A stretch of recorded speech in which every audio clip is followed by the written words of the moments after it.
Welcome to my channel. She walked onto the range with a crimson rifle and a secret that could shatter legends.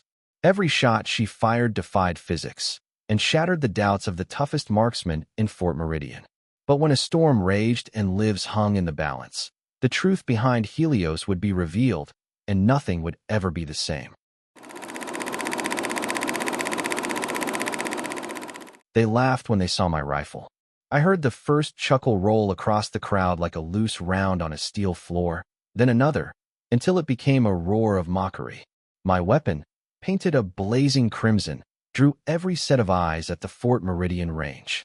Paintball gun, someone muttered. Parade piece, another barked. A sergeant howled. Guess we're hosting a fashion show this year. I ignored them. I always ignore them. The crimson wasn't for them. It was for me and for her. I lowered myself flat against the Nevada sand, boots digging into the grit. My breathing steadied, the world narrowing to scope and steel. 1,000 meters away, a plate shimmered in the morning haze. I let the air leave my lungs in a slow stream, finger resting against the trigger. Click, crack, ping. The shot landed dead center. Silence fell, thick as dust after an explosion. The same men who jeered now stared, brows furrowed, lips parted, their laughter cut clean. I rolled back onto my elbows, eyes fixed on the horizon. They didn't know it, but that was only the beginning. Dawn spread over Fort Meridian, orange and pale across the desert floor. Engines growled, boots hammered gravel, and rifles clattered on benches. 50 shooters had gathered for the long-range precision championship. Half combat veterans still wearing their scars, half polished marksmen in sponsor jacket uniforms. The divide was obvious. The veterans clustered together, voices heavy with stories of Helmand and Fallujah. The competition shooters traded range scores, optics brands, and half-baked bravado. Hierarchy established itself in minutes. Combat at the top, rookies at the base. That's when I arrived. My sedan wheezed into the lot, engine coughing like an old smoker. The driver's side door groaned as I stepped out, case in hand. No sponsor logos, no custom patches, just a matte black box that carried my only companion worth trusting. The young private at the desk glanced up, offered a polite, "Registration, ma'am," but his eyes slipped past me to the hulking rifles slung on other shooters' shoulders. I gave a short nod, walked to the tent, and signed in. "Aria Cade," I told the officer. He stamped my card without interest. "Never heard of you. What unit?" "Independent," I replied. His chuckle was quiet but cruel. "Good luck. These guys eat ranges like this for breakfast." He slapped my card with the number 52, dead last. Outside, the air was thick with chatter and arrogance until I opened my case. The moment the lid lifted, the laughter returned. The crimson barrel gleamed like it had been forged in fire. "Paintball toy. Hope she brought lipstick for the scope. You're kidding me, right?" I set the bipod, checked the optics, chambered around, and felt the small pendant at my neck press against my chest. A shard of red glass, fractured but whole. I squeezed it once, then let it fall. Major Daniel Mercer, the range officer, called for attention. His voice carried the kind of authority that made even the combat vets fall silent. "Targets are set at 700, 1,000, 1,800, 2,700, 3,800, and 4,900 meters. Final challenge, 5,900. No one's made it clean in official competition. Firing order will be reversed." Which means his eyes swept the line and landed on me. "Miss Cade, you'll shoot first." Every head turned toward the crimson rifle. I dropped prone, my body aligned like a diagram from a field manual. "Shooter ready?" Mercer called. "Ready." The crack split the morning air. A heartbeat later, ping, dead center at 700. The murmurs began again, this time edged with disbelief. Beginner's luck. Fluke. But luck doesn't repeat. At 1,000 meters, I fired again. Center. At 1,800, same result. By then, the whispers had changed their tone. Somewhere behind me, I heard one of the veterans mutter under his breath, "No rookie shoots like that." They were right. I wasn't a rookie, and Fort Meridian was about to learn the truth. The wind picked up by the time we reached the 2,700-meter line. Flags cracked, dust crawled low to the ground, and every shooter started second-guessing their scopes. I knelt, pulled out a battered waterproof notebook, and flipped it open. The pages were filled edge to edge with formulas, calculations for drift, humidity, barometric pressure, Coriolis effect. Most competitors relied on printed range cards. Mine was a living beast of numbers, constantly revised, built from mistakes I refused to make twice. I could feel eyes on me as I ran my pencil across the page. One scoffed, "That's too much math for real shooting." Another muttered, "Overcomplicated. She'll choke." They didn't see what I saw. I breathed 5 shallow pulls of air, then one deep inhale. My chest expanded against the stock, my finger resting loose on the trigger. Click, crack, ping, direct center. The observer's voice cracked with awe. Impact confirmed. The range went silent. Behind me, boots crunched on gravel. A tall man, square shoulders, scars carved into his jawline, stepped close. His badge read Lieutenant Marcus Hale. He'd been watching me since the first round, arms folded, doubt turning into suspicion. "Where'd you learn to shoot like that?" he asked. I kept my cheek against the stock, eyes on the target line. Here and there. His silence pressed harder than his question. I could feel him studying me, not just my aim, but my breathing. The rhythm, the stillness, the way I treated recoil like an afterthought. "Not in any school I've seen," he muttered. The line rotated. Hale stepped forward for his shot, body moving with the confidence of someone forged in war. His round clipped the bullseye's edge, a solid strike. Applause followed, but weaker than it once was. The crowd wasn't watching him anymore. They were watching the woman with the crimson rifle. I returned to my bench, opened my notebook, and scribbled fresh adjustments. My lips whispered the numbers: wind speed, density, altitude, spin drift. Each calculation a thread pulling tighter around the target. And then a memory intruded, sharp as a knife. 17 years old. Lying on the floor of a makeshift range carved out of pine wood, my twin sister beside me. Both of us firing until our shoulders bruised.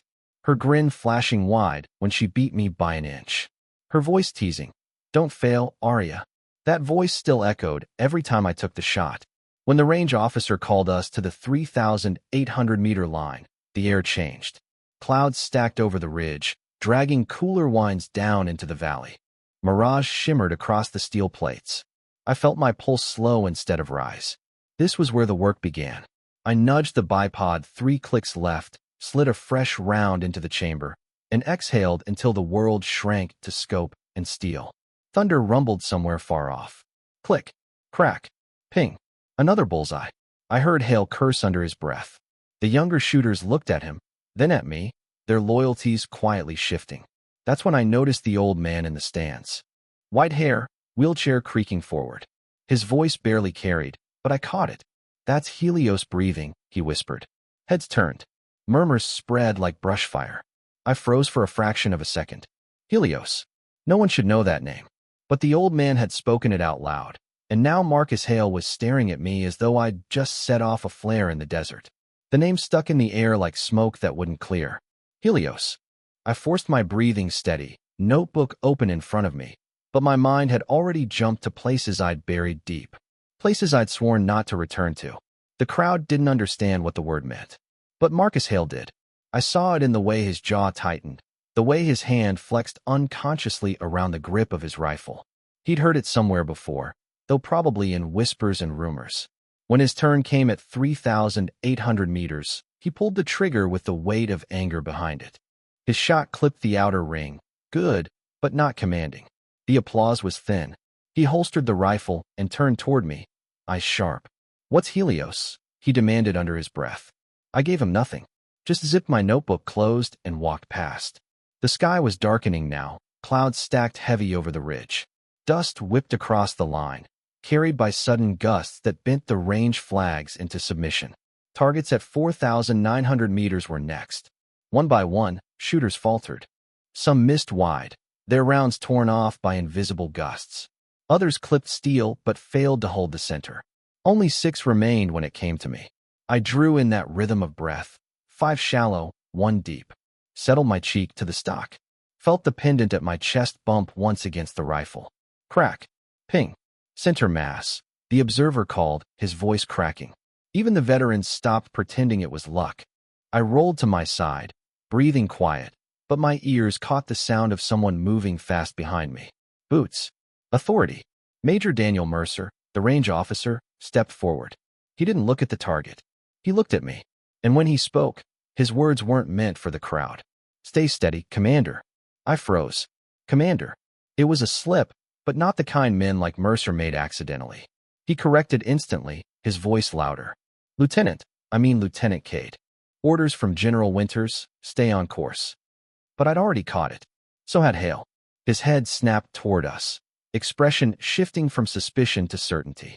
I set the crimson rifle down with deliberate calm, but my hands itched with the weight of truth pressing closer.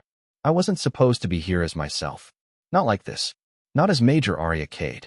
This was supposed to be just another test. The storm over Fort Meridian was still building, and I could already feel the ground shifting beneath my boots. By the time we reached the final distance, 5,900 meters, the desert had transformed. Storm clouds stacked black and heavy above the valley. Lightning clawed at the ridgeline, thunder rolling like artillery. The air was thick, alive, and every shooter knew this wasn't just competition anymore. Sergeant Doyle went first. 30 years in the Marines, respected by everyone on the line. His breathing was steady, his trigger squeezed textbook. The shot broke, but the wind carried it wide. The plate stood untouched. The observer's voice cut flat. Mississippi. Doyle exhaled hard, rolled to his side, and shook his head. Even veterans falter when the elements refuse to play fair. Next came Marcus Hale. He moved with the weight of someone who couldn't afford to miss. His jaw locked, his body low against the storm. Crack. The bullet screamed through the wind and clipped the outer ring. Not center, but on steel.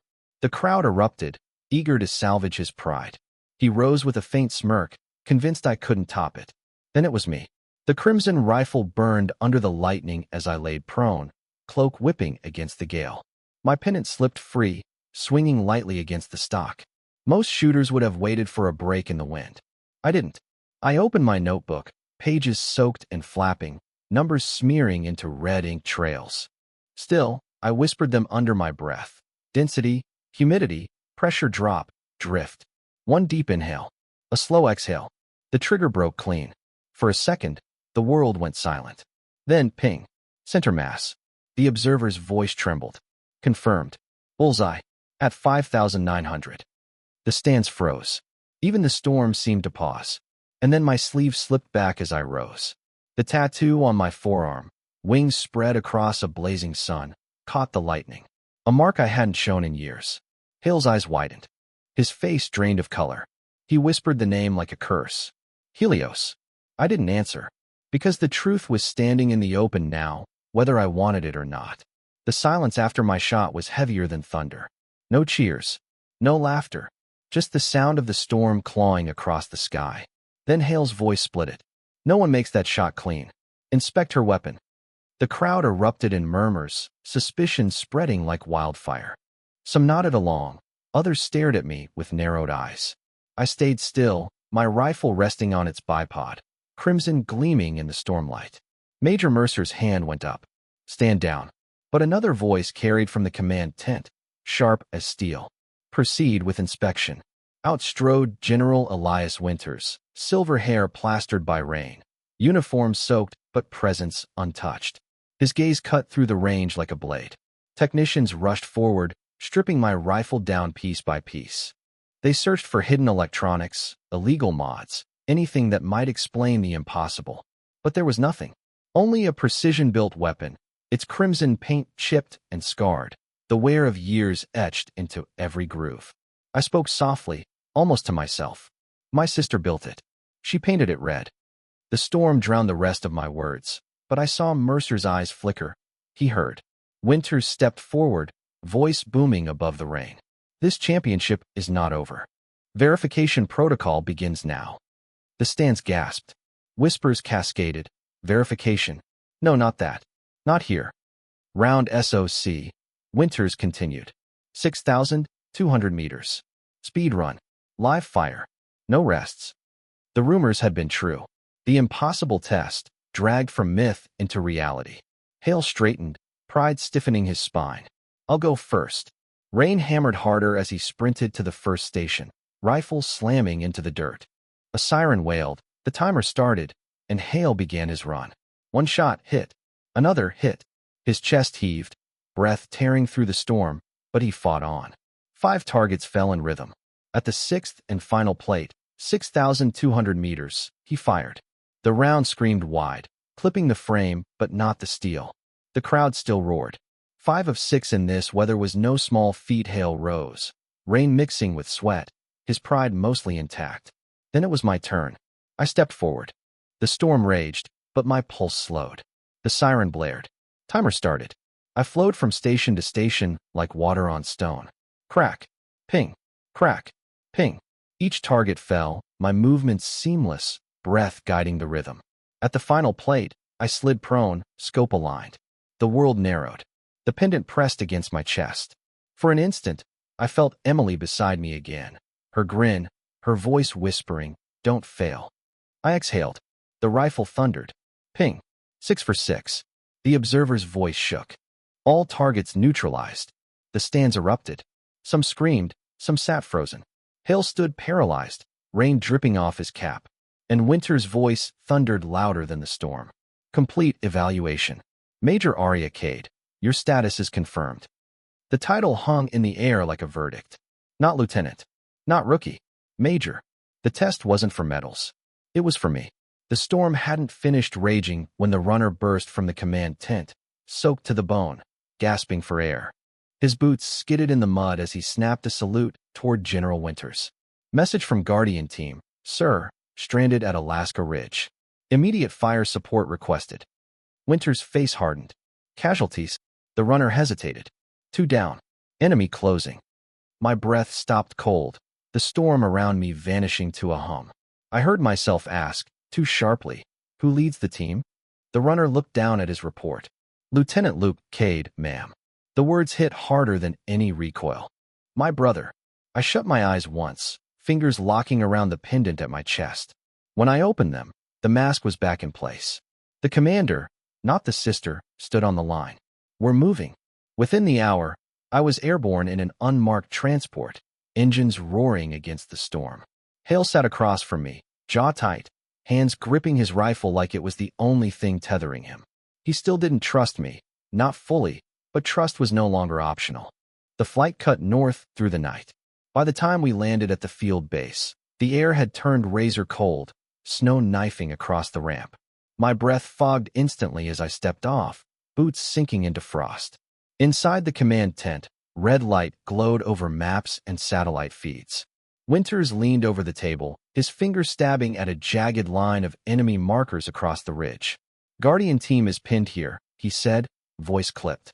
Extraction window, 90 seconds or less. Snowstorm grounding drones. Fire support is our only option. I studied the map, calculations already forming. 6 at the cave entrance. 2 patrol leaders. Range, 6450 for the cave, 49 and 43 for the leaders. Hale looked at me, unsettled. Those weren't guesses. They were exact. Winters gave a single nod. Cade handles the cave. Hale, you take the patrol chiefs. No room for error. No one objected. The technicians handed us portable weather kits, muttering about the storm's ferocity. One officer warned, no external feeds. You'll trust your own readings. By dawn we were moving, snow clawing at our gear, boots dragging against ice. Each step screamed in my bones, but the cold couldn't touch the fire rising inside me.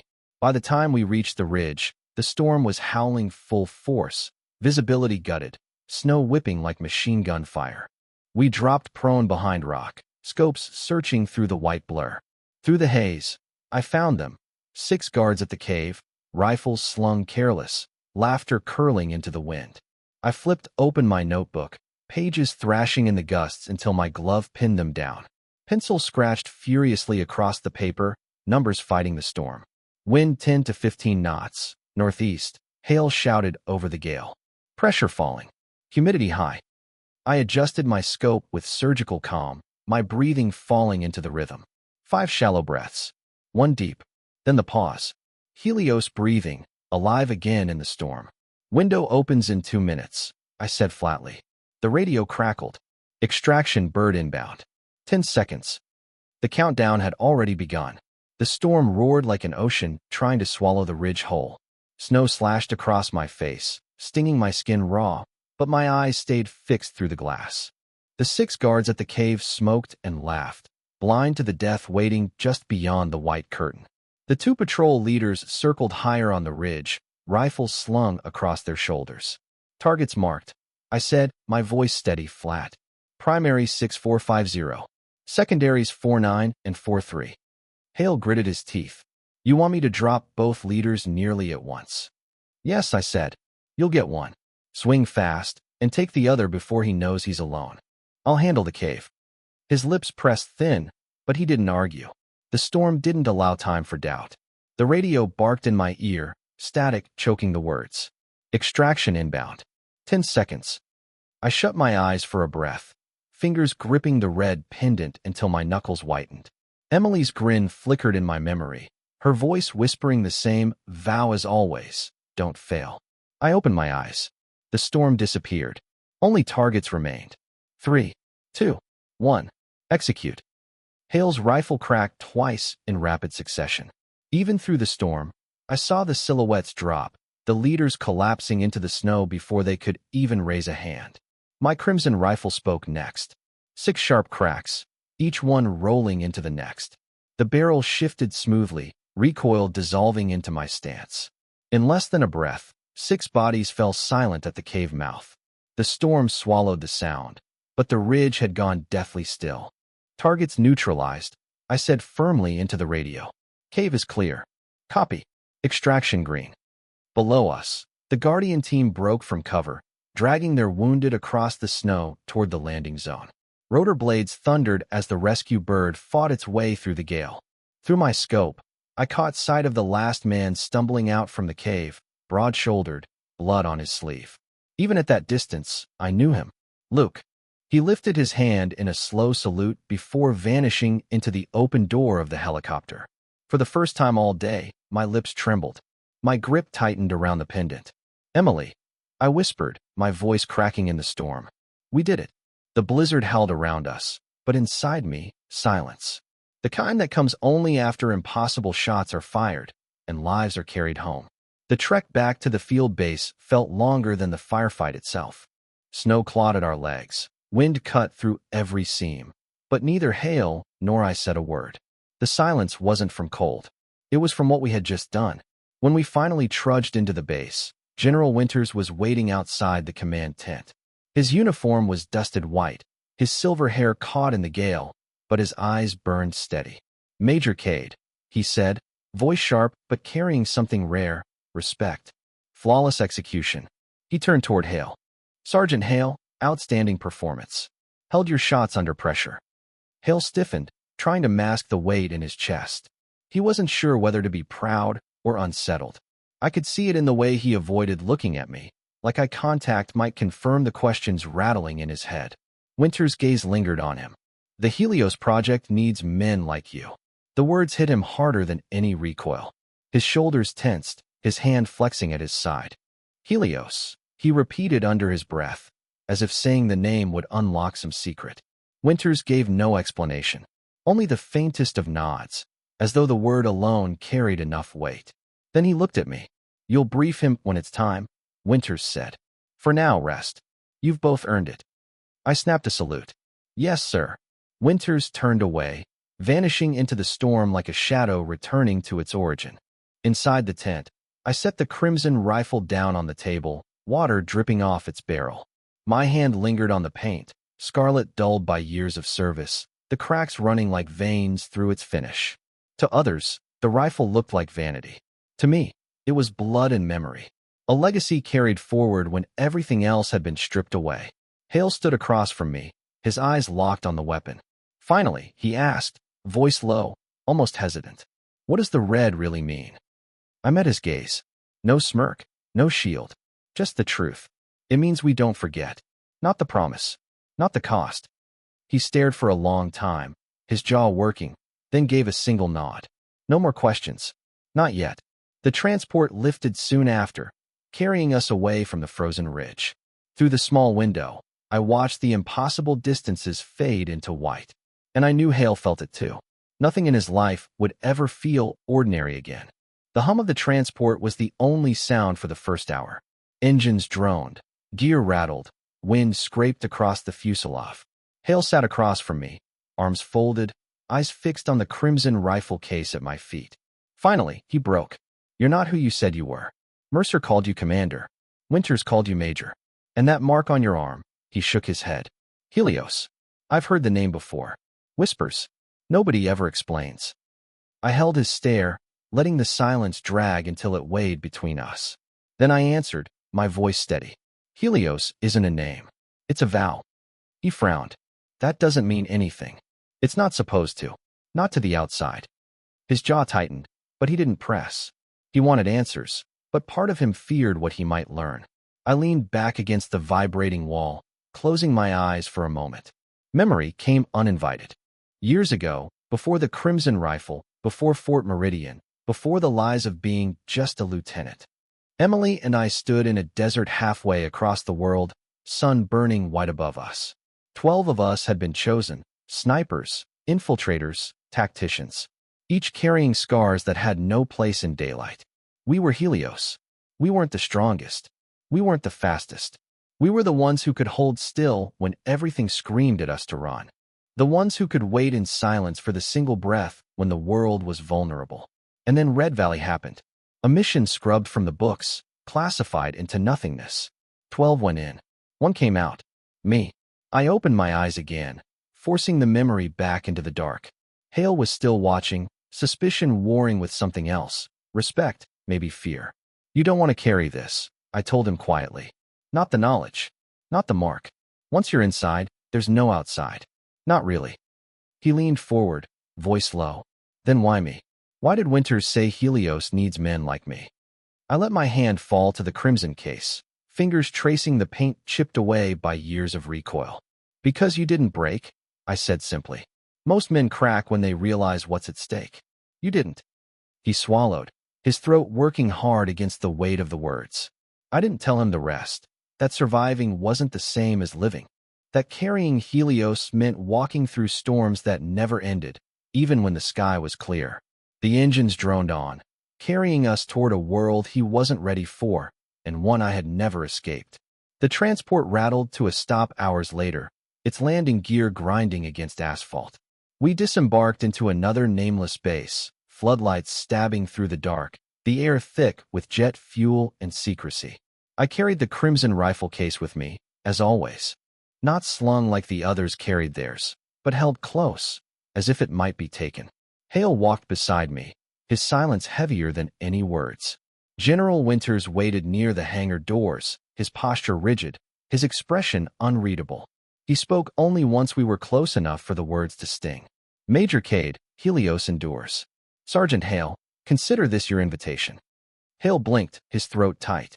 "Invitation to what?" Winters gave a thin smile. "To the fire that never dies."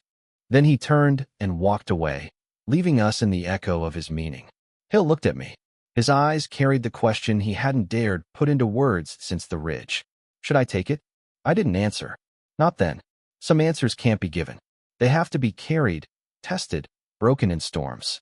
Later, in the quiet of the barracks, I unlatched the crimson case and let the rifle rest across my knees. My hands slid over the chipped paint, over the steel my sister had once held. Emily's voice was still there, soft but sharp. "Don't fail." I had made that vow the day she fell. The vow I carried through deserts, through storms, through the ridicule of strangers and the suspicion of comrades. A vow carved deeper than duty, deeper than blood. The world sees a painted rifle, bright red against a battlefield of steel and dirt. They laugh, mock, doubt. They don't understand. But red is not vanity. Red is memory. Red is promise. It is the fire of a sister who should still be here.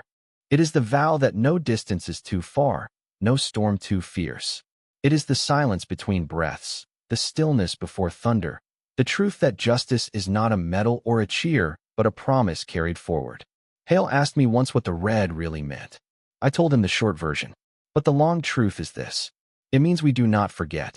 Not the fallen. Not the vow. Not the cost. As I closed the case, my reflection wavered in the wet steel. The storm might have passed outside, but inside, Helios still burned. And I knew it always would.